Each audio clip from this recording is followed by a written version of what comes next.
Welcome to on record. Welcome to on record. இன்றைக்கு நம்மோடு நேர்காணலுக்காக சிறப்பு விருந்தினராக மூத்த பத்திரிகையாளர், அரசியல் திறனாய்வாளர் திரு தராசு ஷியாம் அவர்கள் இணைந்திருக்கிறார். அவரோடு பேசலாம். சார் வணக்கம். சார் வணக்கம் திரகுமார். கே செங்கோட்டையன் ஒரு நீண்ட எதிர்பார்ப்புக்கு பிறகு தமிழக வெற்றி கழகத்தில் தாவேகா தலைவர் நடிகர் விஜய் அவர்கள் முன்னிலையில கட்சியில் சேர்ந்திருக்கிறார். ஆனா சேர்ந்ததற்கு பிறகு கொடுத்த பிரஸ் மீட்ல பாக்கெட்ல ஜெயலலிதா அவர்களுடைய படம் அப்படியே இருந்தது. தோளில் விஜய் போட்ட அந்த துண்டை கலற்றி வைத்து விட்டுத்தான் அவர் அந்த பிரஸ் மீட்டுக்கும் உட்கார்ந்தாரு. ஏன் துண்டு போடலன்னு கேட்கும் போது நீங்களே கலாய்ப்பீங்கன்றாரு. ஏன் போட்டோவை எடுக்கலன்னு சொல்லும் போது அதே பதில் தான் சொல்றாரு. இந்த சேர்ப்பு இணைப்பு இதை எப்படி பாக்குறீங்க சார்? செங்கோட்டையன் மூத்த அரசியல்வாதி, 50 வருடத்துக்கு மேல பயணம், அரை நூற்றாண்டு பயணம். அதுக்கு முன்னாடியே கூட அவர் திராவிட இயக்க ஆதரவாளராக தான் இருந்திருப்பாரு. பெரியார் ஆதரவாளராக இருந்திருப்பாரு, திமுக ஆதரவாளராக இருந்திருப்பாரு. 67 இருந்து இருந்திருப்பார்ல. அப்போ மிக இயல்பாக திராவிட இயக்கத்தை சேர்ந்த ஒருவர் இன்னொரு பயணம். தாவேகாவும் திராவிட இயக்கம் மாதிரி தான், கொள்கைகள் எல்லாமே அப்படிதாங்க இருக்கு. திரைப்பட நடிகர் விஜய் அதை மட்டும் வச்சு நம்ம அதை பார்க்கிறோம். திரைப்பட நடிகர் விஜய்ங்கிறத மட்டும் வச்சு நம்ம சில கமெண்ட் சொல்றோம். ஆனா அடிப்படை கொள்கைகள்ல பெரியார் கொள்கைகள் இருக்கு, எம்ஜிஆர் கொள்கைகள் இருக்கு, எல்லாமே இருக்கு. திராவிட இயக்கத்துக்கு உரித்தான கூறுகள் இல்லை. அதான் அதோட பிரச்சனை. அது நீங்க எம்ஜிஆர்ட்டுமே திராவிட இயக்க கூறுகள் கொஞ்சம் இருக்காதுங்க. அவர் பெரியார் நூற்றாண்டு விழா கொண்டாடினாரு, பெரியார் எழுத்து சீர்திருத்தத்தை அமல்படுத்தினாரு, அது எல்லாமே சரிதான். ஆனா பெரியாரோட கட்டுடைப்பு வாதத்தை அவர் ஏத்துக்கிட்டதே இல்லை. பெரியாரிசம்னா என்னன்னா கட்டுடைப்பு வாதம் தான். சுயமரியாதை, மூட நம்பிக்கை ஒழிப்பு, ரெண்டுக்கும் காரணம் மதம் தான். எனவே மதத்தை ஒழிச்சிருங்க. ரெண்டுக்கும் காரணம் கடவுள் தான், கடவுளை ஒழிச்சிருங்க. இவ்வளவு பெரிய கட்டுடைப்பு வாதம் அது. அந்த கடினமான வாதத்துக்கு அநேகமாக சமகாலத்துல அரசியல் தலைவர்கள் கலைஞர் மட்டும் கட்டுடைப்பு வாதத்தோட ஒரு பகுதியை எடுத்துக்கிட்டாரு. மற்றவங்க எல்லாம் யாருமே கட்டுடைப்பு வாதத்துக்குள்ள போகவே இல்லை. எம்ஜிஆர் சுத்தமா போறாங்க. ஜெயலலிதாமாவை பத்தி உங்களுக்கே நல்லா தெரியும். இப்ப செங்கோட்டையனே இன்னைக்கு பாத்தீங்கன்னா ஆண்டவன் அருளால் எல்லாம் சுபிஷமா நடக்கும் அந்த பாடியில் தான் அவரோட பிரஸ் மீட்ல அப்படிதான் சொன்னாரு. ஆண்டவன் அருளால எல்லாம் சரியா வந்துடும், எல்லாம் கடவுள் பாத்துக்குவாரு, இத மாதிரி பாடியில் தான் சொல்லிட்டு இருந்தாரு. கட்சியில கடவுள் என்ன பாத்துக்கிறது இருக்கு? கட்சியே கட்சி தலைவர்கள் தான் பாத்துக்கிடணும். அப்போ என்ன அரசியல் வரப்போகுது, என்ன அரசியல் லாபம், யாருக்கு அரசியல் நஷ்டம், இவ்வளவுதான். பிரஸ் மீட்ல வேற ஒன்றும் பெரிய அளவுக்கு சுவாரஸ்யமான விஷயம் எதுவும் இல்லை. நீங்க சொன்ன மாதிரி ஜெயலலிதா போட்டோ வைத்திருந்தார். அப்புறம் சில கேள்விகள், சங்கடமான கேள்விகள் வரும்போது அது எல்லாமே அவர் முழுமையாக தவிர்த்து விட்டார். அதுக்கு ஆன்சரே அவர் கொடுக்கல. நிறைய ஆன்சர்ஸ் அதிக நேரம் பேசுறது எல்லாம் ஆதவு தான்.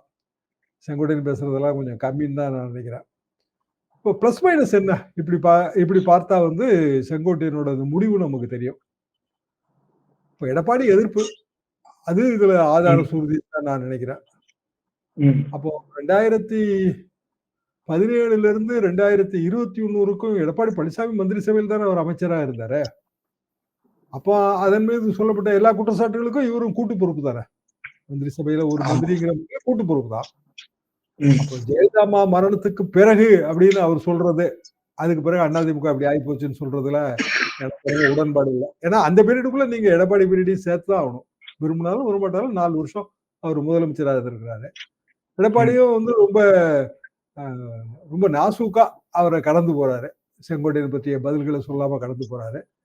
எடப்பாடியின் மனசாட்சி செம்மலை, அவரு பதில் சொல்றாரு. எடப்பாடியின் மனசாட்சி வைகை செல்வன், அவரு பதில் சொல்றாரு. இந்த அளவுல இது நிற்குது. இப்போ இது சைமல்டேனியஸா இன்னொரு சம்பவம் நடந்துகிட்டே இருக்கு. அது என்னன்னா, திரு உதயநிதி அவர்களோட பிறந்தநாள் விழா. பிறந்தநாள் விழா அறிவாலயத்துல கொண்டாடப்படுகிறது முதல் முறையா. அறிவாலயத்துல எப்போதுமே கலைஞர் பிறந்தநாள் விழா தான் இது வரைக்கும் நான் பார்த்து. அதுதாங்க என்னன்னா கட்சி தலைவருங்கிற முறையில அவரோட பிறந்தநாள் விழா இது வரைக்குமே 2021 அதுக்கு முன்னாடி இருந்து இது கிட்டத்தட்ட போன ஆண்டு வரைக்கும் திரு ஸ்டாலின் அவர்கள் பிறந்தநாள் விழா தான். அப்போ உதயநிதி பிறந்தநாள் விழாவை கொண்டாடுவதன் மூலமாக ஒரு செய்தி உணர்த்தப்படுகிறது. என்ன செய்தினா, அடுத்த தலைமுறை, அந்த தலைமுறை திராவிட சித்தாந்தத்தை கொண்டு போகணும். உதயநிதி பேசுற நிறைய விஷயங்கள் அப்படித்தான் இருக்கும். அந்த கட்டுடைப்புவாதத்தோட ஒரு பகுதியா கூட இருக்கும். அதாவது சனாதனம் பற்றி அவரது கருத்து, இது எல்லாமே கட்டுடைப்புவாதத்தோட ஒரு பகுதி தாங்க. முழு கட்டுடைப்புவாதம் நான் சொல்ல மாட்டேன். ஆனா கட்டுடைப்புவாதத்தை ஒரு பகுதி அவர் தொட்டிருக்காரு. போக போக இன்னமும் தொடுவாராக இருக்கும். அப்ப 2 வகையான கூறுதான் இதுல. ஒண்ணு முழுமையான திராவிட இயக்கம். இந்த திராவிட இயக்கத்துக்கு பிரைம் டிஃபெண்டர் யாரு? நீங்க பெரியார கொள்கை தலைவரா வச்சுக்கிடலாம். யார வேணாலும் கொள்கை தலைவர் சொல்லலாம். அண்ணாவை கொள்கை தலைவர் சொல்லலாம். காமராஜர் கொள்கை தலைவர்னு சொல்லலாம். ஆனா அவர்கள் கொள்கையை முழுமையாக அமல்படுத்தக்கூடிய முதன்மை பாதுகாவலன் யாருங்கிறதா அரசியல்ல கேள்வி. பிரைம் டிஃபெண்டர்னு சொல்லுவாங்க. பிரைம் டிஃபெண்டர் பாலிடிக்ஸ்னு அதுக்கு பேரு. இந்த பிரைம் டிஃபெண்டர் பாலிடிக்ஸ்ல வந்து ஒரு பக்கம் திமுக அதை முழுமையாக எடுத்துருச்சு. திமுக கூட்டணி கட்சிகள், திமுக கூட்டணி கட்சிகள் அவரவர்கள் வெவ்வேறு கட்சி வெவ்வேறு கொள்கைகள் இருக்கு. திமுக அதுக்கு தலைமை தாங்குது. ஒரு ஓட்டு வங்கி. இந்த ஓட்டு வங்கியில சில சேதாரங்கள் இருக்கலாம். ஆட்சியில் இருக்கிறதுனால சில சேதாரங்கள்லாம் இருக்கலாம். அதையெல்லாம் தாண்டி பார்த்தாலும் அது ஒரு முழுமையான ஓட்டு வங்கியா இருக்கு. இந்த ஓட்டு வங்கிக்கு எதிராக ஒரு ஓட்டு வங்கி நிலைநிறுத்தப்பட்டது. அதிமுக, பிஜேபி. இதுல வந்து அதிமுக ஓட்டு வங்கி எம்ஜிஆர் ஓட்டு வங்கி தான் இல்லையா? எம்ஜிஆர் ஓட்டு வங்கி ஜெயலலிதாவே எம்ஜிஆர் ஓட்டு வங்கி தானங்க. புதிய ஓட்டு வங்கி என்ன இருக்கு? எம்ஜிஆர் ஓட்டு வங்கி அது பழைய எங்க காலத்து திராவிட இயக்க ஓட்டு வங்கி கிட்டத்தட்ட 70% 75% இருக்கும்போது எம்ஜிஆர் அதிர்ந்து ஒரு பகுதியை கொண்டு போனார். அதாவது 1977 30% ஓட்டு, 24% ஓட்டு வந்து திமுக ஓட்டு வங்கி. அன்றைய காலகட்டத்தில் அது ஆக மொத்தம் 54%. அதாவது கிட்டத்தட்ட 60% ஓட்டு வங்கியில இருந்ததுதான். 67 காலகட்டத்தில் இன்னும் அதிகம், 71 காலகட்டத்திலயும் அதிகம். 77 பேஸ் இயரா வச்சு பார்த்தால் 50க்கும் மேலன்னு வச்சுக்கோங்க. 50 to 60. அப்ப அதுல இருந்து ஒரு பகுதி எம்ஜிஆர் ஓட்டு வங்கியா மாறுச்சு. இப்ப எம்ஜிஆர் ஓட்டு வங்கியைத்தான் செங்கோட்டையன் அவர்கள் ஒரு பகுதியை அவரு சிதைக்கிறாரு. ஏற்கனவே வந்து அவரே சொல்லிட்டாரு, கட்சி வந்து 3ஆ பிரிஞ்சிருச்சுங்கன்னு சொல்லிட்டாரு. 3ஆ பிரிஞ்சதுன்னா ஒண்ணு ஓபிஎஸ் நீங்க எடுத்துக்கிடணும், இன்னொன்னு டிடி தினகரன் எடுத்துக்கிடணும். அப்போ அந்த அவங்களும் எம்ஜிஆர் ஓட்டு வங்கி தான், வேற புதிய ஓட்டு வங்கி கிடையாது. ஓபிஎஸ் அவர்களும் கிட்டத்தட்ட எம்ஜிஆர் ஓட்டு வங்கி தான். அப்போ எம்ஜிஆர் ஓட்டு வங்கி என்பது இன்றைய தேதிக்கு செங்கோட்டையன் தாவேகால போய் இணைந்த அந்த காலகட்டத்தில் பாத்தீங்கன்னா சிறிதும் பெரிதுமாக 3ஆக இருக்கு. எடப்பாடி பழனிசாமி ஒரு இருக்கு, செங்கோட்டையன் வந்து ஒரு பகுதியை தாவேகா கொண்டு போற முயற்சியில் இருக்காரு, ஓபிஎஸும் டிடிவி சேர்ந்து ஒரு பகுதியை வச்சிருக்கிறாங்க. இப்படி 3 பெரும் பகுதிகளாக அதை நான் பார்க்கிறேன். அப்படி 3 பகுதிகளாக வரும்போது அந்த 30% 33% ஓட்டு வங்கி ரொம்ப சுருங்கும். அப்போ 24ல 20% ஓட்டு வங்கி எம்ஜிஆர் ஓட்டு வங்கியை எடப்பாடி பழனிசாமி சுவீகரித்து வச்சிருந்தார், அவர் அட்ராக்ட் பண்ணி வச்சிருந்தார். அப்ப அந்த 20% ஓட்டு வங்கியும் குறையும் என்பதுதான் எனது கணக்கு. அப்படின்னா பிஜேபியோட சேரும்போது ஒரு பெரிய லாபத்தை செங்கோட்டையன் தெரிந்தோ தெரியாமலோ செய்யறாரு. பிஜேபிக்கான வெற்றி வாய்ப்பு என்பது ரொம்ப ரொம்ப குறைஞ்சு போகுது சார். இந்த பிரிவு வந்து இன்னும் கொஞ்சம் உடைச்சு பார்த்தோம் அப்படின்னா, டெல்டால டிடிவி தினகரனால ஒரு பிளவு, சவுத்துல சசிகலா ஓ பன்னீர்செல்வம் அவர்களால ஒரு பிளவு, டவுன் சவுத்துல இப்ப மனோஜ் பாண்டியனால இன்னொரு பிளவு, இப்போ மீதம் இருக்கக்கூடிய ஸ்ட்ராங் ஹோல்டு அப்படின்னா வெஸ்ட் தான். அதுல பாமக ஏற்கனவே 2ஆ இருக்கு. இப்ப செங்கோட்டையனால அதிமுக வாக்கு வங்கியில் பிளவு. இது யாருக்கு சாதகம், யாருக்கு பாதகம்? எடப்பாடிக்கு இதுல என்ன டேக்அவே? இதுல சேதாரங்களும் இருக்கு, பெரும் பிளவுகளும் இருக்குங்க. சேதாரங்கள் வந்து இப்ப நீங்க சொன்ன மனோஜ் பாண்டியன் உதாரணம். ஒரு பகுதியில வந்து அதுல அவர் அந்த ஓட்டு வங்கியில சரிவை ஏற்படுத்துவார். அதாவது சரிவுகள் சேதாரங்கள் இஸ் ஈக்குவல் டு சேதாரங்கள் அப்படி வச்சுக்கங்க. பிளவு என்பது என்னன்னா ஒரு பாக்கெட்டோட ஓட்டு வங்கியில நம்ம ஏற்படுத்தக்கூடிய பிளவு. இப்ப உதாரணமா TTV Dhinakaran, OPS combined together. எதுக்காக அவங்க 2 பேரையும் கம்பைன் பண்றேன்னா ஒரு குறிப்பிட்ட சமூகத்தோட ஓட்டு வங்கியை அவங்க வச்சிருக்காங்க. ஈவன் நீங்க சசிகலாமாவே அதே லிஸ்ட்லயே சேர்த்துக்கலாம். அப்போ எடப்பாடி பழனிசாமியோட அல்லது எடப்பாடி பழனிசாமி வைத்திருக்கிற இரட்டைலையோட ஓட்டு வங்கி குறையும் போது அதுல கிடைக்கக்கூடிய நன்மை என்று நான் தமிழ்நாட்டுக்கு என்ன நன்மை கிடைக்கும்னு நான் யூகிக்கிறேன் அப்படின்னா, பாரதிய ஜனதாவுக்கு அந்த பழைய 4 சீட்டு 5 சீட்டு அதுக்கு கூட வாய்ப்பு இல்லாம போயிடும். என்னன்னா simple calculation, first come winner இங்க. அப்போ 100 ஓட்டுல 40 ஓட்டு எடுக்கிறவங்களுக்கு இல்ல 35 ஓட்டு எடுக்கிறவங்களுக்கு அவங்களுக்கு எதிரான ஓட்டுகள் வந்து துண்டு துண்டா பிரியும் போது 35 ஓட்டு எடுக்கிறவங்களுக்கு பிராக்டிகலா 234 தொகுதியும் கிடைக்கணும். அப்கோர்ஸ் அப்படி கிடைக்காது. ஆனா அப்படி இது ஏன்னா இது 71 கணக்கெல்லாம் இதுதாங்க. 15 சீட்டு தான் வந்து காங்கிரஸ் கட்சிக்கு கிடைச்சது 71ல. முழுமையா வந்து அது திமுகவுக்கு போயிருச்சு. என்ன ரீசன் அப்படின்னா காங்கிரஸ் அப்போ ரெப்ரசன்டட் பை பெருந்தலைவர் காமராஜர், அதாவது ஓல்டு காங்கிரஸ் ஓட்டு தமிழ்நாட்டில் அதுதான் இருந்துச்சு. இந்திரா காந்தி அம்மா சிறிய ஓட்டு வங்கி வச்சிருந்தாங்க, அந்த ஓட்டு வங்கி திமுகவுக்கு போயிருச்சு. அப்போ காங்கிரஸும் ராஜாஜியும் சேரும்போது அது பெரிய கூட்டணி மாதிரி தெரிஞ்சது. அதாவது ராஜாஜியை நான் வந்து வலதுசாரி பிரதிநிதியா எடுத்துக்கிறேன். நீங்க பிஜேபி அப்படியே நீங்க ராஜாஜி அனலைஸ் பண்ணி பார்க்கலாம். பிராமண ஓட்டு வங்கி. அப்புறம் வந்து கொஞ்சம் இங்கிலீஷ்ல தான் படிப்பாங்க, பேசுவாங்க, எழுதுவாங்க. ஸ்வராஜ்யா பத்திரிகை நாங்களும் படிச்சுட்டு இருந்தோம் அந்த காலத்துல. அப்போ இன்றைய பிஜேபி, அன்றைய ராஜாஜி சுதந்திர கட்சி. அப்போ இன்றைய பெருந்தலைவர் காமராஜருக்கான ஓட்டு வங்கி, அன்றைக்கு வந்து திமுகவுக்கு எதிரான ஓட்டு வங்கி. அப்படி எடுத்துக்கிறேன் நான். திமுகவுக்கு எதிரான ஓட்டு வங்கி. இன்றைக்கு வந்து அது அதிமுக. இப்போ எம்ஜிஆரோட ஓட்டு வங்கியிலையும் இது எல்லாமே ஒரு பகுதியா வரும். நல்லா யோசிச்சு பாத்தீங்கன்னா, எம்ஜிஆர் ஜெயலலிதா ஓட்டு வங்கியிலையும் ப்ரோ ராஜாஜி, ப்ரோ சுதந்திரா சாயல் உங்களுக்கு தெரியும். அதாவது ஒரு மேட்டுக்குடி மனப்பான்மை, அப்புறம் வந்து ரொம்ப ரிலிஜியஸ் வலதுசாரி தன்மை இதெல்லாம் அதுல இருக்குங்க. அப்படியே இருக்கும். அவங்களுக்கு அது லாபமா இருந்துச்சு. அரசியல் ரீதியாக லாபமா இருந்துச்சு. இப்போ 71 ரிசல்ட் இப்ப பிரதிபலிச்சதுன்னு வைங்களேன். அது கிட்டத்தட்ட 4 முனை போட்டி மாதிரி தான். சின்னதா வேற மற்ற கட்சிகள் வந்துச்சு. பெரிய 2 கட்சின்னு பார்க்கும்போது திமுக கூட்டணியும், காங்கிரஸ் கூட்டணியுமா மாறுச்சு. அதுக்கு பிறகு என்ன ஆச்சுன்னா 15 சீட்டு வரும்போது மிகப்பெரிய அளவுக்கு வலதுசாரி ஓட்டு வங்கி இங்க சரிவு ஏற்பட்டது. அவங்களால தனியா எதுலயுமே நிக்க முடியாதுங்கிற நிலைமை வந்த உடனே அவங்க 72 அதிமுகவை பயன்படுத்திக்கிட்டாங்க. 77 வந்து முழுக்க எம்ஜிஆர் ஆதரவாளர்கள். அடிஷனல் அட்வான்டேஜ் என்ன கிடைச்சுன்னா எம்ஜிஆருக்கு வந்து முக்குளத்தோரோட ஓட்டு கிடைச்சிருச்சு. அது பசுமன் தேவர் மரணத்துல அந்த மரண ஊர்வலத்துல எம்ஜிஆர் அண்ணா 2 பேரும் அதுக்கு நேர பின்னாடி வண்டியில வருவாங்க. அதாவது அவரோட உடலை தாங்கிய அலங்கார வண்டிக்கு அடுத்த வண்டி அவங்க தான். அதுல இருந்து ஒரு அஃபினிட்டி வந்து அந்த கம்யூனிட்டிக்கு வந்துருச்சு. திமுக இருந்தாங்க அவங்க. எம்ஜிஆர் வந்து கட்சி ஆரம்பிச்ச உடனே அது எம்ஜிஆர் வந்துருச்சு. இப்ப என்ன பிரச்சனை அப்படின்னா அந்த ஓட் பேங்க் இல்ல. ஆனா இப்ப என்ன பண்ணுவாரு செங்கோட்டையனோ இல்ல விஜயோ அப்படின்னா டிடிவியும் ஓபிஎஸ்சியும் உள்ள கொண்டு வரதுக்கு முயற்சி பண்ணுவார். தாவேகாவோட கொண்டு வரதுக்கு முயற்சி பண்ணுவார். டிடிவி ஏற்கனவே அவர் வந்து தாவேகா தலைமையில புது அணி அமையுமே சொல்லிட்டாரு ஓப்பனா. சொல்லிட்டாரு. தாவேகாக்கு அதுல ஒரு சிக்கல் இருக்கு. தாவேகாவோட மேஜர் அப்பீல் எது அப்படின்னா ஃப்ரெஷ்னஸ் தான். அதாவது எது மாதிரியும் இல்லாத புது மாதிரியான கட்சி. திமுகவும் கிடையாது, அதிமுகவும் கிடையாது. பழைய விஜயகாந்த் அப்பீல் தான் அது. திமுக கிடையாது, அதிமுக கிடையாது. 2 பேருமே சரியில்லைங்க. 2 பேருமே பிரயோஜனமே கிடையாது. நான் வந்து கருப்பு எம்ஜிஆர். இது விஜயகாந்த் சொன்னது. விஜய் என்ன சொல்றாரு? நான் புரட்சி தலைவர் எம்ஜிஆர் வழி நடக்கிறேன்னு சொல்றாரு. இன்னைக்கு வந்து புரட்சி தலைவர் அடைமொழியோடய அவரோட வீடியோல இருந்துச்சு. அப்போ விஜய் அப்பீல் பண்றதும் இந்த மாதிரியான ஒரு ஓட்டு வங்கிக்கு தான். இப்போ பிராக்டிகலா விஜயோட பேஸ் என்னங்க? அவங்களோட அந்த ஏஜ் கிராஸ் செக்ஷன் என்ன விஜய் கட்சிக்கு? புதிய வாக்காளர்களாகிய ஆமா பிலோ 30.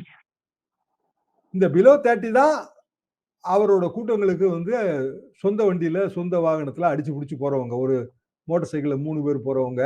அப்புறம் வந்து நீங்க அதுல ஆட்டம் போடுறவங்க எல்லாருமே அவங்க தான் இல்லையா? ஆமா. என்ன சொல்றாங்க அவங்க? நாங்க என்ன உங்களுக்கு ஓசி பஸ் கேட்டோமா? நாங்க என்ன உங்ககிட்ட வந்து மாசம் 1000 ரூபாய் போட்டோமா? நீங்க ஏன் எங்களுக்கு குடுக்குறீங்க? நாங்களே சம்பாதிச்சு நாங்க வாங்கிக்க மாட்டோமா? எம்ஜிஆர் வந்து இலவச பல்பொடி கொடுத்தாரு. ஆமா. பழைய வரலாறு. இலவச பல்பொடி, இலவச காலனி. செருப்பு. பல்பொடி இலவசமா கொடுக்கிற அளவுக்கு சமூக சூழல் இருந்திருக்கு அப்ப. இல்ல அதுக்கு அவர் சொன்ன ரீசன் என்ன அப்படின்னா உடல் வலிமைங்கிறது வாய் சுத்தத்திலையும் கால் சுத்தத்திலையும் தொடங்குதுன்னாரு. இலவச காலனிங்க 1977. எங்க இலவசம் தொடங்குச்சுன்னு யோசிச்சு பாருங்க. சரி. அதற்கு பிறகு கலைஞர் வந்து வண்ண தொலைக்காட்சி பெட்டி கொடுத்தாரு. ஜெயலலிதாமா ஆடு மாடு. Mixie grinder fan. தாவேகாவோட பேஸ் என்ன? யார்கிட்ட கேட்டுடுங்க நீங்க பஸ் ஓசி ஆகுனீங்க. எங்களுக்கு ஓசி பஸ் எல்லாம் வேண்டாம். இலவச பஸ் வேண்டாம். இலவசங்கள் வேண்டாம். நாங்களே வந்து பணம் சம்பாதிச்சுக்குவோம். சொல்றது யாரு? தாவேகாவோட பேஸ். இப்போ யாரு போறா? செங்கோட்டையன் போறாரு. செங்கோட்டையன் யார உள்ள கொண்டு வர போறாரு? இதெல்லாம் வேணும்ன்றவங்க. இதெல்லாம் வேணும். இதுக்காக போராடினவங்க அல்லது இதன் மூலமாக ஓட்டு வாங்கி ஜெயிச்சவங்க. எவ்வளவு பெரிய முரண் இதுல வருது. இது எப்படி வந்து ஒரு கட்சி அல்லது அதன் ஓட்டு வங்கியை ஒருங்கிணைக்கும்? ஓகே. அப்ப இதுல எந்த கன்வர்ஷனும் நடக்காது. செங்கோட்டையன் போய் சேர்ந்ததுன்றது தனிநபராக அவருக்கு பலனளிக்கலாம். ஆனா வாக்கு வங்கியா அவருக்கு எந்த பிரயோஜனமும் இல்ல அப்படின்னு புரிஞ்சுக்கலாமா சார்? தனிநபரா வந்துங்க செங்கோட்டையனுக்கு பலன் அடிக்கலாம். நீங்க சொல்றது சரிதான். டிடிவிக்கும் பலன் அடிக்கலாம். ஓபிஎஸ் கூட 1, 2 தொகுதியில ஜெயிக்கலாம். ஏன்னா, அவருக்கு ஒரு ஹோம் பேஸ்டியன் இருக்குல்ல. தேனி ஏரியா இருக்கு. அங்க ஆமா. அவர் பையன் நிக்க முடியும். பணம் செலவு பண்ண முடியும். ராம்நாட்ல நின்னே ஒரு கணிசமான ஓட்டெல்லாம் வாங்கியிருக்காரு. ஸோ இது சாத்தியம். ஓபிஎஸ் வந்து கொஞ்சம் கன்னிங் தான். அவர் வந்து இப்படியான ஒரு ஆப்ஷன் இருக்குன்னு சொல்லி பழையபடி என்டிஏலயே வந்து கன்டினியூ பண்ணாலும் நான் ஆச்சரியப்பட மாட்டேன். அவர் பை நேச்சரே அவர் அப்படிதான் இருக்காரு. என்டிஏல ஆமா. அவர் கன்டினியூ பண்ண மாட்டாருலாம் நம்ம சொல்ல முடியாதுங்க. எடப்பாடி பழனிசாமியும் முதல்ல வந்து அத எதிர்த்தாரு. இப்போ வந்து சரி என்டிஏல தானே இருக்காரு. நமக்கு என்ன நஷ்டம் அப்படின்னு இருக்கலாம். நீங்க ரெட்டையில நிக்க முடியாது. தாமரையில் நின்னுக்குங்க. எங்களுக்கு ஒண்ணும் ஆட்சேபணம் இல்ல. அப்படின்னு இருக்கலாம். ஸோ 2 பேருமே வந்து ஓல்டு, கன்னிங், ஃபாக்ஸ். யாருன்னா சர்ச்சில். சர்ச்சிலோட அடைமொழியே என்னன்னா வின்ஸ்டன் சர்ச்சில்ங்க. 2ஆம் உலகப் போரின் கதாநாயகன். பிரிட்டிஷ் பிரதமர். He is called a old cunning fox. ஃபாக்ஸ்னா நரி. நரியே தந்திரமானது. அதுலயும் கன்னிங் ஃபாக்ஸ். தந்திரத்திலும் தந்திரமான நரி. அதுலயும் ஓல்டு கன்னிங் ஃபாக்ஸ். கிழட்டு தந்திர நரி. இது ரொம்ப பெரிய நான் வந்து குறை சொல்றதுக்காக இத சொல்லல. இல்ல சிறுமைப்படுத்தணும்னு சொல்லல. இந்த இந்த சொலவடை அல்லது இந்த ஆங்கில உதாரணம் மேலைநாட்டு அரசியல் சாஸ்திரத்துல இருக்கு. இங்க தமிழ்நாட்டிலயும் நீங்க பார்க்கலாம் இத. அப்போ மிக இயல்பாக இதை பயன்படுத்தி ஓபிஎஸ் வந்து வேற கோல் அடிக்க பார்ப்பாரு. நமக்கு தெரியாது. இன்னும் கொஞ்ச நாள் கழிச்சு தான் அதெல்லாம் தெரியும். டிவிகேக்கே போவாரு அப்படின்லாம் நம்ம உறுதியா சொல்ல முடியாது. டிவிகேக்கு போறதுக்கான வாய்ப்பு இருக்கு. ஏன்னா செலக்டட் கான்ஸ்டிட்யூன்சில வெற்றி பெறுவார் அப்படிங்கிற ஒரு எண்ணம் இருக்கும். டிவிகேக்கு என்ன லாபம்ங்கிறதா என்னோட கேள்வி இதுல. சரிங்க செங்கோட்டையன் எல்லாரும் நிக்கிறாங்க. ஒரு 5, 6 பேர் ஜெயிச்சுட்டாங்க. இல்ல 10 பேர் ஜெயிச்சுட்டாங்க. விஜய் தோத்துட்டாருன்னா? ஏங்க ஜெயலலிதா தோத்து திருநாவுக்கரசன் ஜெயிச்சார்ல 96ல. அப்போ தேர்தல் அரசியல் விசித்திரமானதுங்க. அண்ணா என்னங்க சொல்றாரு? கல்லெறிந்து தாக்கியோர் கனத்த மாலைகளை தூக்கி கொண்டு வருகிற விசித்திரபுரி தேர்தல் மேடை.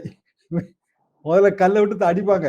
ஆனா அவனே தான் வந்து மாலையை தூக்கிட்டு வருவான். இது விசித்திரமான உலகையா விசித்திரபுரி தேர்தல். அண்ணா சொன்னதுதான் இது. தேர்தல் அரசியல்ல என்ன வேணாலும் எப்ப வேணாலும் நடக்கலாங்க. பிராடா என்ன நம்ம பார்க்கணும்னா நம்ம பேஸ நம்ம வந்து மெயின்டைன் பண்ணணும். இப்போ ஸ்டாலின் வந்து என்னங்க சொல்றாரு? ஆளுநர் தமிழ்நாட்டுக்கு பெரிய துரோகம் பண்றாரு. திமிரெடுத்த ஆளுநரின் கொழுப்பை அடக்க வேண்டும். திமிரை அடக்க வேண்டும். சொன்னாரா இல்லையா? அப்போ ஏன்? ஏன்னா ஆன்டி சென்டர், டெல்லி மேலாதிக்கத்தை எதிர்த்தல், வடவர் ஆதிக்கத்தை எதிர்த்தல், இந்தி எதிர்ப்பு, தமிழ் மொழி பாதுகாப்பு, தமிழ் மாநில உணர்வுகளை வந்து போற்றி பாதுகாத்தல், இப்படியான ஒரு ஒரு சித்திரம் அதுக்குள்ள இருக்கு. அதுக்கு யாரு சரியானவர்? யாரு பிரைம் டிஃபெண்டர்? திமுக தாங்க. ஸ்டாலின் தான். 100 பேர் நினைக்கிறாங்கன்னு நான் சொல்லவே இல்ல. ஆனா 100க்கு 60 பேர் நினைப்பாங்க. இல்லன்னா 50 பேர் நினைப்பாங்க. 40 பேர் நினைக்கட்டுங்க. 100க்கு 40. 100க்கு 40ன்னா இன்னொரு முனையில கீழ இருந்து நீங்க வாங்க. இந்த குழப்பங்களை எல்லாம் சிக்காம போற ஒரு கட்சி வந்து நாம் தமிழர். நாம் தமிழருக்கு ஒரு ஓட்டு வங்கி இருக்கு. அவங்க ஒரு ஃப்ரேம் ஒர்க் வச்சிருக்காங்க. மரங்கள் மாநாடு, கடல் மாநாடு, அப்புறம் வந்து பனைமரம் ஏறுறவங்கள பாதுகாக்கணும். அவர் ஒரு தனி ஃப்ரேம் எதுங்க? கால்நடை மாநாடு. கால்நடை மாநாடு. அப்ப அந்த ஃப்ரேம் வந்து எது மாதிரி இல்லாத ஒரு புது மாதிரி ஃப்ரேம் தான் அது. அதுக்குள்ள ஒரு ஓட்டு வங்கியை கிரியேட் பண்ணியிருக்காரு. வேட்பாளர் பட்டியலே அவர் அறிவிச்சாச்சு. ஆமா. அப்போ ஒரு புதிய ஓட்டு வங்கி அதை உருவாகி சிதைய விடாமல் குறைவோ நிறைவோ ஒரு ஓட்டு வங்கியை மெயின்டைன் பண்ணி கொண்டு போயிட்டாரு. அது அவருக்கு தான் விழும் அந்த ஓட்டு வங்கி. தமிழ் தேசியம் ஒட்டுமொத்தமா அதுக்கு சொல்லப்பட்டிருக்கிற ஒரு ஒரு பெரிய மேஜர் ஃப்ரேம். பொலிட்டிக்கல் வந்து அரசியல் சட்டங்களால் ஆனதுங்க.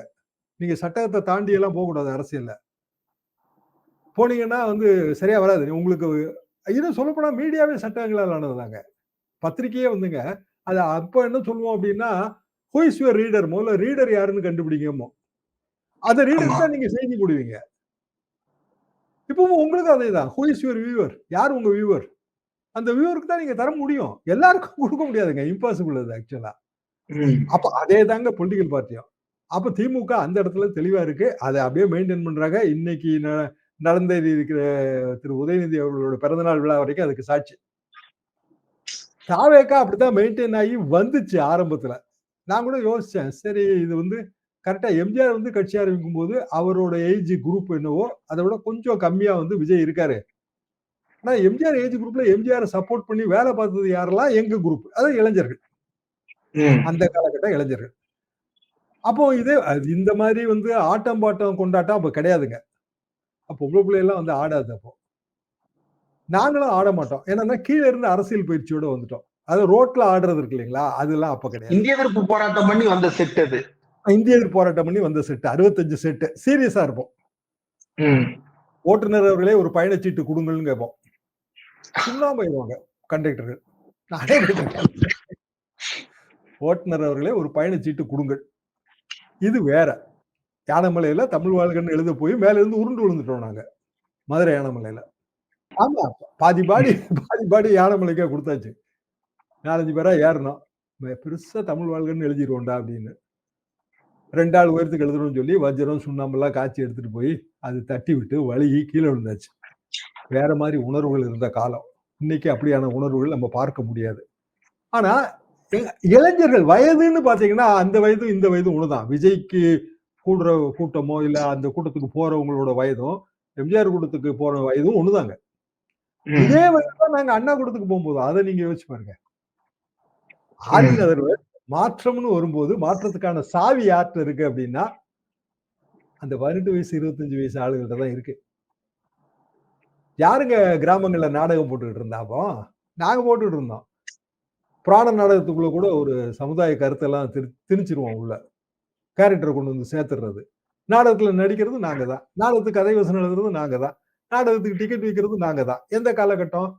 அன்றைய காலகட்டம். 65, 65க்கு முன்னாடி. அப்போ வயது என்ன? வயது என்னன்னா ரொம்ப இளைய வயது. வீட்ல திட்டுவாங்களா? திட்ட மாட்டாங்களா? பயங்கரமா திட்டுவாங்க. படிக்கிறத விட்டுட்டு இப்படி சுத்துறியே! உனக்கு வந்து அண்ணாவா வந்து சோறு போடுவாரு? ஒழுங்கா படி. உங்க அண்ணாவே எவ்வளவு படிச்சிருக்காரு? நீ படிக்கிறியாம்பாங்க. ம். அண்ணா ம். Double MA. அப்புறம் திராவிட இயக்க தலைவர்கள்லாம் ரொம்ப படிச்சவங்க. அப்ப நீ படிக்காம சுத்துறியா? இதெல்லாம் ஜெனரல் கம்ப்ளைண்டா இருக்கு. நீங்க என் வயசுல யார்ட்ட கேட்டு பாருங்க இதத்தான் சொல்லுவாங்க.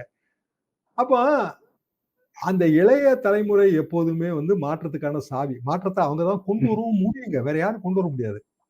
ம். அப்படி தாவேக்கா வருதோ அப்படின்னு எனக்கு ஒரு பார்வை இருந்துச்சு முதல்ல. சரி ஓகே. இது வேற ரூட்டா தெரியுது. எல்லாம் இவங்க ஆட்டோமேட்டிக்கா சினிமா மூலமா அட்ராக்ட் ஆகி வராங்க. நாங்களும் சினிமா மூலமா அட்ராக்ட் ஆகி வந்தவங்க தான். திரைமொழி இல்லாம ஏதுங்க திராவிட இயக்க கருத்தை எப்படி கொண்டு போய் சேர்த்திருக்க முடியும்? பிறந்த நாடே சிறந்த கோயில், பேசும் மொழியே தெய்வம். அது பிறகு எப்படி கொண்டு போய் சேர்க்க முடியும்? திரைமொழியோட சேர்த்து நாடக மொழி இருந்துச்சு. சினிமா சில்வர் ஸ்கிரீனா அது மாறுச்சு. இவர்கிட்ட திரைமொழி இல்ல, திரை தோற்றம் இருக்கு. விஜய்கிட்ட திரைமொழி கிடையாதுங்க. ம். திரை தோற்றம் இருக்கு. சரி அதுல வந்து இவங்க இந்த யங்ஸ்டர்ஸ் வராங்க. இவர் ஏதாவது சாதிச்சிருவாரு, செஞ்சிருவாரு அப்படின்னு நினைக்கிறாங்க. அப்படிதான் நான் எஸ்டிமேட் பண்ணியிருந்தேன். பட் இப்போ செங்கோட்டையன் இவங்க போய் ஜாயின் பண்ணும்போது சுத்தமா அது அடி வாங்குவேன். போக போக இன்னும் அடி ஓகே. வாங்குங்க. ஓகே. கூட செங்கோட்டையனோட போய் சேர்ந்திருக்க எல்லாருமே இதே ரகம் தானங்க. எல்லாருமே டயர்டு ஓல்டு லீடரா தானே இருப்பாங்க. அவங்க எப்படி ஆமா. வந்து மாற்றத்துக்கான சாவியா எப்படி திகழ்வாங்கன்னு கேட்கிறேன். ம். ஒன் அனதர் அதெல்லாம் பார்ட்டியா மாறுது அப்ப. ஒன்னொன்னுதர பாட்டியா மாறிடுச்சு. ஆரின் அதர்வேல்ஸ் ஆ. வந்து அது இன்னொரு அதிமுகவா தெரியும். ஏன்னா எம்ஜிஆர் ஓட்டு வங்கி அவங்க குறி வைக்கிறதுனால, ஓகே. அவங்க கலைஞர பத்தி சொல்லியிருந்தாங்கன்னா, இன்னொரு திமுகவா கூட தெரிய ஆரம்பிச்சுரும். அத அவங்க சொல்லல. ஏன்னா அவங்க ஆ. வந்து எதிர்க்க வேண்டியவர்கள் திமுக. திமுகவுக்கு எதிரா தான் நம்ம பேச முடியும். அதிமுக வந்து இப்ப ஆளுங்கட்சி கிடையாதுல்லன்னு அப்படி டிஃபென்ஸ்க்கு போயிட்டாங்க. அப்படின்னா ம். திருப்பி அகைன் அந்த எம்ஜிஆர் ஓட்டு வங்கிய தானே குறி வைக்க முடியும். ம். அப்படின்னா எம்ஜிஆர் ஓட்டு வங்கியில இருந்து வந்தவங்க இப்ப செங்கோட்டையனே எம்ஜிஆர் ஓட்டு வங்கியில இருந்து வந்தவர் தான். இப்போ இதே அதிமுகலே அவர் கன்னி பண்ணியிருந்தாருன்னா, இப்போ இங்க வரப்போறது இல்ல. டிவிகேக்கு வரப்போறது இல்ல. அப்ப அவரு சொன்னத எடப்பாடி ஈஸியா கெட் ஓவர் பண்ணியிருக்கலாம். அவர் என்ன சொன்னாரு? இத்தன நாளைக்குள்ள கட்சிய ஒருங்கிணைக்கிற வேலைகள பாருங்க. அதுக்கான பூர்வாங்க டிஸ்கஷனுக்கு போங்கன்னு தானே சொன்னாரு. இந்த பூர்வாங்க ஆமா. டிஸ்கஷன் பண்ணிட்டு இருக்கோங்க. ஒரு கமிட்டிய போட்டோம்னா கதை முடிஞ்சது அவ்வளவுதானே. எப்ப ரைட். முடிவெடுக்கணும்னு சொல்லல. அதை கெட் ஓவர் பண்ண அவர் மறுக்கிறாரு. ஏன்னா அப்படியெல்லாம் ஒன்னும் யாரும் வந்து ஒருங்கிணைப்பை பத்தி எல்லாம் பேச வேண்டியது இல்லையா, கட்சி ஒன்னாதான் இருக்கு, போறவங்க போங்க அப்படிங்கிற மனோபாவம் அது. வந்த மாட்டேன், கூட்டவும் மாட்டேன், போன மாட்டேன், தேடவும் மாட்டேன். இது வேற மைண்ட். அப்போ எடப்பாடி பழனிசாமி அவரது நடவடிக்கைகள் அல்லது அதிமுக இப்போது போகிற போக்கு இதெல்லாம் பிடிக்காதவர்கள் டிவிகேக்கு போறாங்க. அதுக்கு முதல்ல போய் சேர்ந்து இருக்கிறது செங்கோட்டையன். இப்படிதான் நான் எடுத்துக்கிறேன். செங்கோட்டையன் 3 எம்எல்ஏ அவங்க எங்க இருக்காங்க? மயிலாடுதுறை ராஜலட்சுமி எங்க இருக்காங்க? டிவிகேல இருக்காங்க. அவங்க யாரு? அதிமுக பழைய எம்எல்ஏ. தூத்துக்குடி எட்வின் யாரு? இன்னொரு எம்எல்ஏங்க, அவர் பேர் நான் மறந்துட்டேன் டக்குன்னு. 3 எம்எல்ஏ போயிருக்காங்க இது வரைக்கும். இப்ப இவர் 4வது எக்ஸ்எம்எல்ஏ. 3 பேரும் எக்ஸ்எம்எல்ஏங்க. எக்ஸ்எம்எல்ஏ. இவர் 4வது எக்ஸ்எம்எல்ஏ தானே, பதவி ராஜினாமா பண்ணி தானே போனாரு, எக்ஸ்எம்எல்ஏவா தானே போனாரு. இந்த சேதாரங்கள் வந்து அதிகரிச்சுக்கிட்டே போகுது, அதிமுக பலவீனப்பட்டு கொண்டே போகுது. 2021 தேர்தலே அமித்ஷா வந்து ஒருங்கிணைந்த அதிமுகவை ப்ரப்போஸ் பண்ணாரு, ஆனா எடப்பாடி ஏத்துக்கல. இப்பவும் வந்து மறுபடியும் வந்து ஏடிஎம்கே இன்னும் வீக்கன் ஆகிக்கிட்டே போகுது அப்படின்றத வந்து பாஜகவும் அமித்ஷாவும் ரசிக்கிறாங்களா, அல்லது அவங்களே செங்கோட்டையன் அங்க போட்டு அகாமடேட் பண்றாங்களா, எப்படி புரிஞ்சுக்கிறது சார்? செங்கோட்டையன் அங்க போட்டோன்னு அவர் அமித்ஷா அகாமடேட் பண்ணிருப்பாருன்னு எனக்கு நம்பிக்கை இல்லைங்க. அமித்ஷா வந்து ட்ரை பண்ணிருப்பாரு. சரி, ஒரு அடிப்படை கணக்கு தான். கட்சி ஒத்துமையா இருந்தா ஓட்டு வங்கி அப்படியே இருக்குங்கிறது ஒரு அடிப்படை கணக்கு தானே. இதை சொல்லிக் கொடுக்கறதுக்கு அமித்ஷாவா வரணும்? நமக்கே தெரிஞ்ச விஷயம் தானே. அப்ப திமுக ஒற்றுமையா இருந்திருந்தா இப்ப எவ்வளவு ஓட்டு வங்கி இருந்திருக்கும் திராவிட இயக்கத்துக்கு? ஏங்க அதைத்தானங்க 79ல பிஜு பட்நாயக் முயற்சி பண்ணாரு. 77 இந்தியா ஆட்சி வந்துருச்சு. முதல் பிரஸ் மீட்டுங்க அதெல்லாம் எனக்கு. 79 Chepauk guest house press meet. அப்ப அதைத்தானே முயற்சி பண்ணாரு. திமுகவை ஒன்றிணைத்தல் அப்படி. இப்ப நீங்க வந்து அதிமுகவை ஒன்றிணைத்தல், பாமகவை ஒன்றிணைத்தல் போயிட்டீங்க. அப்ப கட்சியில பிளவெல்லாம் ஏற்படும் போதெல்லாம் ஒன்றிணைக்கிறதுக்கு டெல்லியில இருந்து ஒருத்தர் வருவாரா? வந்தாலும் ஒன்றிணைய முடியுமா? அதெல்லாம் பாசிபிள் கிடையாதுங்க. அப்ப அதனால செங்கோட்டையன் அனுப்பியிருக்காரு. எனக்கு அந்த வார்த்தையில நம்பிக்கை கிடையாது. ஏனென்றால் வாட் எவர் இட் இஸ் வந்து தாவேகா வந்து அதிமுக பிஜேபி கூட்டணிக்கு போக முடியாது. அப்படியான ஒரு ஸ்டாண்ட் அவங்க எடுத்தாச்சு. அதிமுகல இருந்து போனவங்க இப்ப செங்கோட்டையனை தான் அட்மிட் பண்ண மாதிரியே எல்லாரும் பேசுறாங்க. இந்த பழைய ஆட்கள் அட்மிட் பண்ணதை மறந்துட்டாங்க. அவங்களும் அதிமுக தானே. அப்புறம் கீழே அதிமுகல இருந்து நிறைய பேர் போயிருக்காங்க. அவங்க பேர் தான் தெரியாது. ஊடக வெளிச்சம் இல்லை அவங்களுக்கு. அப்ப ஆரின் அதர்வேர்ட்ஸ் தாவேகாவோட அந்த சட்டகம் இருக்குல்ல, அரசியல் சட்டகம், அதுல ஃப்ரெஷ்னஸ் இல்லையே அப்படின்றாங்க. என்னங்க ஒன்லி பார்ட்டியா தாவேகா இருக்கா? திமுக அதிமுக எதிர்க்கிற ஒன்லி பார்ட்டியா இருக்கா? பிஜேபி கூட இருக்குங்க. ஏன்னா வலதுசாரி சித்தாந்தம். பிஜேபி அதிமுகவில் சேர்ந்தது யாருக்கு நஷ்டம்? பிஜேபி தான் நஷ்டம். ஏன்னா வாட் எவர் இட் இஸ் அவங்க வந்து ஒரு ஓட்டு வங்கி அண்ணாமலை காலத்துல உருவாக்கி வச்சிருக்காங்க இல்லையா? அண்ணாமலையோட ஓட்டு வங்கி ஏதோ ஒரு ஓட்டு வங்கி நம்ம கண்ணுக்கு தெரிய இருக்கு. கன்னியூ பண்ணிருந்தாங்கன்னா அந்த ஓட்டு வங்கி உயர்ந்திருக்கும். இப்ப சட்டமன்ற தேர்தலில் வெற்றி பெற்று ஒன்னும் பிஜேபி வரப்போ பெரிய அளவுக்கு ஆட்சியை பிடிச்சலாம் உட்கார போறதெல்லாம் கிடையாது. பிஜேபிக்கு அதிக சீட்டை அதிமுக விட்டு கொடுத்துச்சுன்னா நல்லதா போச்சுன்னு திமுக எல்லாத்துலயும் ஆளை நிறுத்தி தோக்கடிச்சு விடுவாங்க. ஒண்ணுமே கிடைக்காம போயிடும். என்ன காரணம்னா தாமரை வர்சஸ் உதயசூரியன்ங்கிற காம்பினேஷனுக்கு அது போய் நிற்கும். கூடவே வந்து விஜய் தரப்பு ஒரு கேண்டிடேட்டை போட்டு வைக்கும், சீமான ஒரு கேண்டிடேட்டை போட்டு வைப்பாரு. அப்ப யாருக்கு வெற்றி சாத்தியம்? சோ பிஜேபி அதோட பலம் உணர்ந்து பீகார்ல காங்கிரஸ் செஞ்ச அதே தவிர செய்யாம இங்க வந்து அடக்கி வாசிக்கணும்ல. அப்பேற்பட்ட நிலைமையில அவங்க செங்கோட்டையனை ஏன் வந்து தாவேகாவுக்கு போய் அனுப்புறாங்க? அதுக்கான வாய்ப்பு. பீகார் மாதிரி வந்து 2 தரப்பையும் இணக்கமா போக செய்யற முயற்சியில ஈடுபட்டு இருப்பாங்க. அது நடக்கல. செங்கோட்டையன் தான் அவங்க கூப்பிட்டு பேசினாங்களே, அது நடக்கல. ஏன் நடக்கலன்னா இந்த டெல்லிக்கெல்லாம் முன்னாடியே இங்க நம்ம அரசியல் பண்ணிட்டு இருக்கோம். அப்படி எல்லாம் ரொம்ப ஈஸியா வந்து அமித்ஷா பஞ்சாயத்துக்கெல்லாம் இங்க சரிபட்டு வரமாட்டாங்க. அது அவங்களுக்கு புரியல. நம்ம சொன்னா கேட்டுக்குவாங்கிற மைண்ட் செட்ல அவர் இருக்காரு. இங்க யார் சொன்னாலும் கேட்க மாட்டாங்க. அவங்கவுங்க சொந்தமா உணர்ந்தா தான் இங்க திருந்துவாங்க. அப்ப 2026 தேர்தலுக்கு பிறகுதான் இனிமேல் வந்து ஒரு ரீஅலைன்மெண்ட்ங்கிறது பாசிபிள். 26 தேர்தல்ல 4 அணி, அதுல நீங்க உறுதியா இருக்கலாங்க. என்னோட பார்வை எப்போது 5வது அணி வந்துருங்க. 4 அணி வந்து 5வது அணி வந்துரும். என்ன நடக்குதுன்னு பொறுத்திருந்து பார்க்கலாம் சார். ரொம்ப விரிவான ஒரு நேர்காணல். இவ்வளவு நேரம் ஒதுக்கி இந்த நேர்காணல் தந்ததற்கு மிக்க நன்றி சார்.